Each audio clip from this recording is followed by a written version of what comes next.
کہ he is a sword of Islam resting in a secular scabbard. اب آخری بات آپ سے کر رہا ہوں. علامہ اقبال کے تو میں نے خطبے سے تجزیہ کر کے نکالی تھی خلافت راشدہ. انہوں نے کہا تھا کہ اگر ہمیں موقع مل گیا اور اگر ہندوستان کے شمال مغرب میں ایک آزاد مسلم ریاست قائم ہو گئی تو ہمیں موقع مل جائے گا کہ اسلام کے چہرے پر جو بدنما داغ آ گئے تھے دور ملوکیت میں، عرب امپیریلزم میں، ان کو ہٹا کر صحیح اسلام کی تصویر دکھائے. میں نے نتیجہ اخذ کیا کہ صحیح اسلام سے مراد خلافت راشدہ کا ہے، دور ملوکیت سے قبل کا اسلام.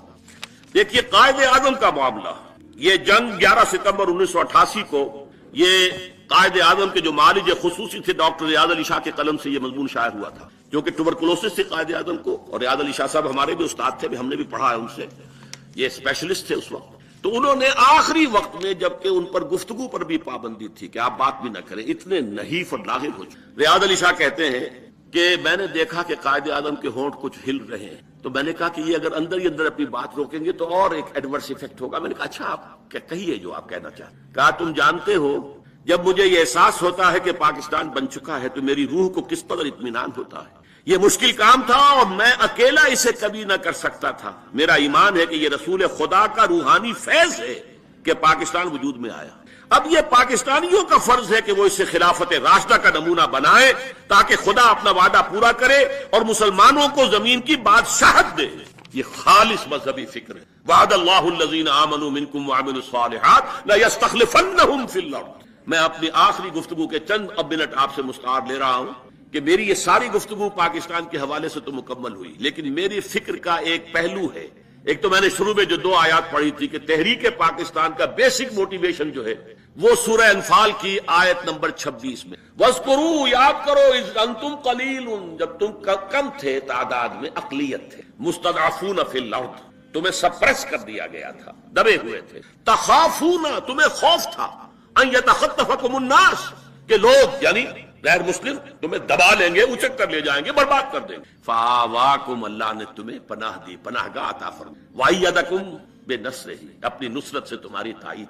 ورزقکم من الطیبات لعلکم تشکرون، اور تمہیں پاکیزہ رزق فراہم کیا تاکہ تم شکر ادا کرو. یہ پاکستان کی تصویر ہے قرآن مجید. اس لیے کہ حضور کی حدیث ہے، آج بھی میں جمعے میں بیان کر چکا ہوں اس کو، کہ اس قرآن کے اندر فی ہے خبر ما قبلکم و نبأ ما بعدکم و حکم ما بینکم. حضور نے فرمایا اس میں تم سے پہلے کی قوموں کے حالات بھی ہیں، تمہارے بعد میں آنے والوں کے حالات بھی ہیں، اور جو تمہارے مابین اختلافات قیامت تک ہوں گے ان کا حل بھی موجود ہے. تو یہ ہمارا ذکر ہے پاکستان. دیکھیے میرے ایک فکر کا جو پہلو میں آپ کے سامنے رکھنا چاہتا ہوں، میرے نزدیک یہ یقینی ہے، حتمی ہے، شدنی ہے، اٹل ہے، قیامت سے قبل پوری دنیا میں نظام خلافت قائم ہوگا، اللہ کے دین کا غلبہ ہوگا. قرآن مجید میں اس کا صغرا کبرا ہے.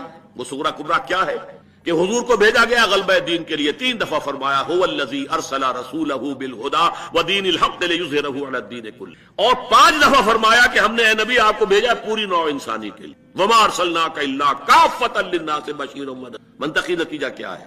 حضور کا مقصد بعثت اس وقت پورا ہوگا جب کل روح ارضی پر، کل عالم انسانیت پر اللہ کا دین غالب ہو جائے. کیسے ہو سکتا ہے کہ دنیا ختم ہو جائے اس کے بغیر، حضور کے مقصد بعثت کی تکمیل کے بغیر؟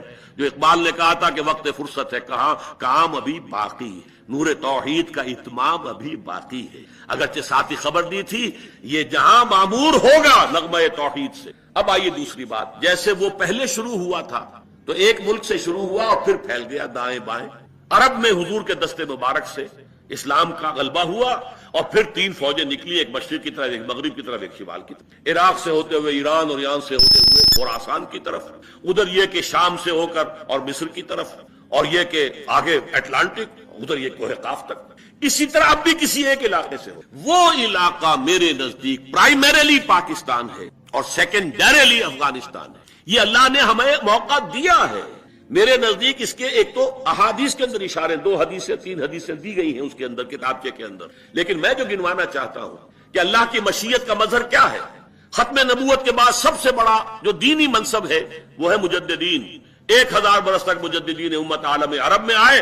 11ویں صدی سے شروع ہو گئے ہندوستان کے اندر. مجدد الفسانی، شاہ ولی اللہ دہلوی، سید احمد بریلوی، شیخ الہند مولانا محمود حسن، اور پھر عظیم ترین شخصیت علامہ اقبال جیسا مفکر، مولانا مودودی جیسا مصنف، مولانا الیاس جیسا مبلغ. پوری دنیا میں ان کی پیرل شخصیتیں کوئی ہے ہی. پھر تحریک خلافت پوری دنیا میں کہیں بھی نہیں سوائے پاکستان کے، سوائے ہندوستان کے. پھر یہ کولونیل رول سے آزادی سوائے یہاں کے کہ اسلام کا نعرہ لگا، کہیں بھی نہیں. کہیں وہ نسلی ملے نیشنلزم کی بنیاد کے اوپر سارا کچھ جو ہوا ہے، یہ انڈونیشیا وغیرہ میں، ملیشیا میں ملے نیشنلزم اور عرب نیشنلزم کی بنیاد پر ہوا عالم عرب میں. اسلام کا نعرہ صرف یہاں لگا. پھر معجزہ ہے پاکستان. میری کتاب میں نے ثابت کیا معجزہ ہے، کسی اصول سے ثابت نہیں ہوتا کہ پاکستان بننے والا تھا. یہ تو بالکل اللہ تعالیٰ کی سنت ہے. عسى ربكم ان يهلك عدوكم ويستخلفكم في الارض فينظر كيف تعملون. ہو سکتا ہے کہ تمہارا رب تمہارے دشمن کو ہلاک کر دے، تمہیں زمین میں حکومت دے، پھر دیکھے گا تم کیا کرتے ہو. یہ ہے پاکستانی قوم کے لیے. یہ گھڑی محشر کی ہے تو عرصۂ محشر میں ہے. پیش کر غافل عمل کوئی اگر دفتر میں، پھر قرارداد مقاصد کا پاس ہونا. پھر اب یہ سود کے بارے میں کہ جو اس وقت کا عالمی مالیاتی جو استعمار ہے، اس کا اصل جو اٹکنڈا ہے وہ تو یہی سود ہے. اقبال کہتے ہیں ای بنوک ای فکر چالاک یہود. یہ بینکنگ کا پورا نظام جو ہے یہودیوں کے چالاک ذہن کی پیداوار ہے. نور حق السینہ آدم ربود. اس نے انسان کے اندر سے جو اللہ کا نور تھا، نفخت فیہ من روحی، اسے نکال پھینکا ہے. اب یہ درندہ بن گیا ہے. آدمی دردندہ بے دندان و چنگ. نور حق السینہ آدم ربود. تا تہو بالا نہ گرد دی نظام، دانش و تہذیب و دین سودائے خام. جب تک یہ بینکنگ کا نظام جو ہے تہو بالا نہیں ہوتا، ختم نہیں ہوتا، اس وقت تک نہ دانش کا کوئی امکان ہے، نہ دین کا، نہ تہذیب. اور وہی بات علامہ قائد اعظم نے کہی اسٹیٹ بینک آف پاکستان کا افتتاح کرتے ہوئے کہی کہ یہ نظام نہیں، ہمیں اپنا نظام بنانا ہو. تو بہرحال ان حوالوں سے اللہ تعالیٰ نے بہت سے شواہد جمع کر دیے ہیں کہ یہاں سے احیاء ہوگا. بدقسمتی سے ہم اپنا سبق بھول گئے، منزل سے بھٹک گئے. ہماری دینی قیادت نے بہت بڑی غلطی کی. ہمالیہ ایسی غلطی کی، پاور پالیٹکس میں اپنی صلاحیتوں کو، قوتوں کو ضائع کر دیا. ہو سکتا ہے بھولا ہوا سبق یاد آ جائے. توقع ہے اللہ سے. اور اگر خدا نہ خواستہ نہیں ہوا، یہ تو میرے اور آپ کا امتحان ہے کہ ہم اس میں کیا کر رہے ہیں، ہمارا کردار کیا ہے. افراد کے ہاتھوں میں ہے اقوام کی تقدیر. ہر فرد ہے ملت کے مقدر کا ستارہ. آئیں بڑھے، کام کریں. نہ ہوا تو پھر میں نے دوسری آیت جو تلاوت کی تھی اس کو نوٹ آف وارننگ کے حوالے سے آپ کے سامنے رکھ کر پھر میں اپنی گفتگو ختم کر دوں گا. بلعام بن باورا ایک کردار تھا یہود میں، بہت عابد، زاہد، عالم، صاحب کرامت، بزرگ. لیکن یہ کہ وہ ایک عورت کے اغوا کے چکر میں وہ ایسا گیا ہے، ساری اس کی دینداری اور روحانیت اور درویشی اور علم اور تقوی اور وہ سب ختم. اس کی مثال دی ہے وَاتْلُ عَلَيْهِمْ نَبَأَ الَّذِي آتَيْنَاهُ آیَاتٍ. اے نبی انہیں ذرا اس شخص کا حال سنا دیجئے جسے ہم نے اپنی آیات عطا کی. آیات سے مراد علم بھی ہو سکتا ہے، کرامات بھی ہو سکتی ہیں، اس لیے کہ معجزوں کو بھی آیات کہا جاتا ہے. اور جو اولیاء اللہ کے لیے ہوتے ہیں وہ کرامات. لیکن فَانْسَلَخَ مِنْهَا، وہ وہاں سے نکل بھاگا. فَأَتْبَعَهُ الشَّيْطَانُ، اب شیطان اس کے پیچھے لگ گیا. اور جسے آپ کہتے ہیں اپنی کلوکیل زبان میں اب برے کو گھر تک پہنچایا اس نے. فَكَانَ مِنَ الْغَاوِينَ، اب اسے آخری درجے کا گمراہ بنا کر چھوڑ. وَلَوْ شِئْنَا لَرَفَعْنَاهُ بِهَا، ہم چاہتے تو اسے اور ترقی دیتے، روحانی، دینی، علمی اور ترفع اسے حاصل ہوتا. وَلَكِنَّهُ أَخْلَدَ إِلَى الْأَرْضِ، وہ تو زمین کی طرف ہی دھستا چلا گیا. زمینی خواہشات، زمینی شہوات، زمینی آرزویں، انہیں کے اندر دھستا چلا گیا. وَاتَّبَعَ هَوَاهُ، اس نے اپنی خواہشات کی پیروی کی، لہذا راندہ درگاہ حق ہو گیا. یہ آیت ختم ہوتی ہے ذالک مثل القوم الذین کذبوا بآیاتنا، یہی مثال اس قوم کی بھی ہے جو ہماری آیات کو جھٹلا. پاکستان من حیث القوم، یہ آیات ہیں اللہ کی. چاہے وہ ڈاکٹر علی شریعتی ہو، چاہے مالک ابن نبی ہو، عالم عرب کا سب سے بڑا دانشور اور ایران کا سب سے بڑا دونوں نے کہا کہ centre of gravity, spiritual and intellectual centre of gravity of the Muslim ummah shift to the South Asia. یہ سارا کا سارا ہوا ہے. کیوں ہوا؟ یہاں سے اب اس کی جو ہے ریجنریشن، احیاء، اللہ نے تو موقع دے دیا ہے، آیات عطا کر دی ہیں. اگر ہم بلعام بن باورا بن جائیں تو یہ بہرحال ہمارا اپنا معاملہ. خدا نہ خواستہ اگر اس میں اور تاخیر ہوئی اور ہم نے کہیں سیکولرزم ہی کی طرف اپنا سفر جو ہے کسی طریقے سے جاری رکھا، اور یہ کہ مہلت اللہ تعالیٰ نے ایک کوڑا ہماری پیٹھ پر 1971 میں مار ہی دیا تھا. اور واقعہ یہ ہے کہ اس کے بعد بھی ایک فریش لیز آف ایگزسٹنس جو ملی ہے وہ بھی اللہ تعالیٰ کی خصوصی تدبیر، جس کی کہ اندرا گاندھی جو ہے آخری وقت تک جو ہے رونا روتی چلی گئی. Pro Pakistan tilt of Nixon administration, کہ نکسن نے ہاٹ لائن پر کہا ہے کوسیجن سے انف از انف، اسٹاپ اٹ، اور اس کا حکم تھا اندرا گاندھی کو، اور یونیلیٹرل جو ہے سیز فائر ہوا. ورنہ یہ ظاہر بات ہے ان کا مورال آسمان پر تھا، ہمارا پاتال میں. لیکن نہیں، اللہ نے بچایا ہے. لیکن یہ کہ اس پر دھوکہ نہیں کھانا چاہیے. اللہ تعالیٰ رسی دراز کرتا ہے لیکن پھر ایک دم کھینچتا بھی ہے پھانسی کے دھکے کی طرح۔ ایسا نہ ہو کہ ہم بلعام بن باعورہ بن جائیں، لیکن اس کے لیے ہم میں سے ہر ایک کو کمر کسنے کی ضرورت ہے، اور اس کے لیے اپنی اپنی مساعی کو ان صلاتی و نسکی و محیای و مماتی للہ رب العالمین، اس انداز میں اپنے آپ کو اس دین کے احیاء اور نظام خلافت علی منہاج النبوہ کے قیام کے لیے وقف کرنا چاہیے۔ میں آپ حضرات کا بہت ہی ممنون اور مشکور ہوں، آپ نے بڑے صبر کے ساتھ میری بات سنی ہے، میں اس پر آپ کا شکریہ ادا کرتا ہوں۔